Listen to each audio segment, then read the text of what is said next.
दिवसाची सुरुवात येशूबरोबर. लहानपणी आम्ही संडे स्कूलला होतो त्यावेळेस आम्ही एक येशू जन्माची नाटिका सादर करत असू आणि त्या ठिकाणी कोणी मरिया बनत असे, कोणी योसेफ बनत असे, कोणी मागी लोक बनत असं, कोणी हेरोद राजा बनत असं आणि कोणी मेंढपाळ बनत असत. आणि आमच्या संडे स्कूलच्या ज्या शिक्षिका आहे ह्या नाटिका पूर्ण लिहून काढायचे. जवळजवळ ती नाटिका एक तासाच्या वर चालायची ती.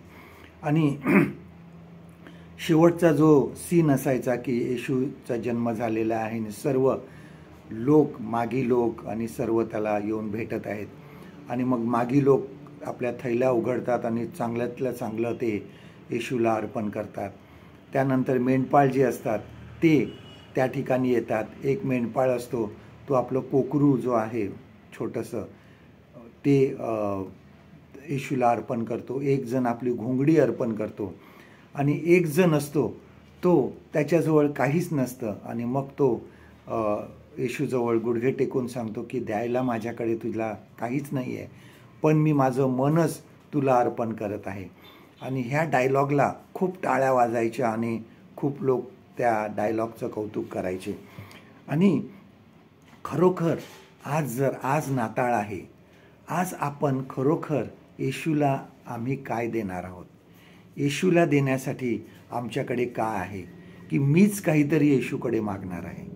आम्ही दरवेळेसच येशूकडे मागत असतो, काही ना काहीतरी देवाकडे येशूच्या नावानेच आम्ही मागत असतो.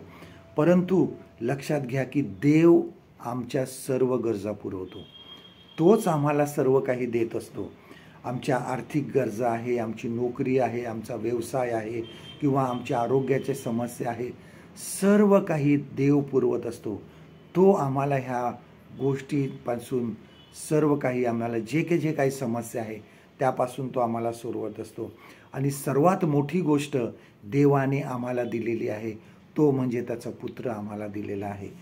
तो आम्हाला तारणारा म्हणून दिलेला आहे.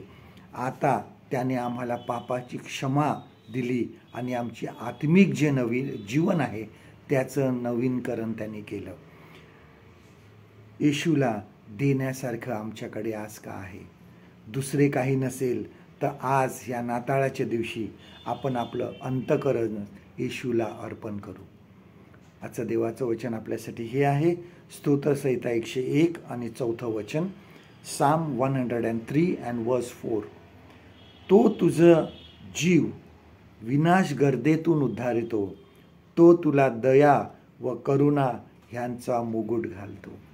परमेश्वर करो आजचा दिवस तुमचा आशीर्वादित करो आणि सर्व बांधवांना, बहिणींना नाताळाच्या हार्दिक शुभेच्छा. आमेन.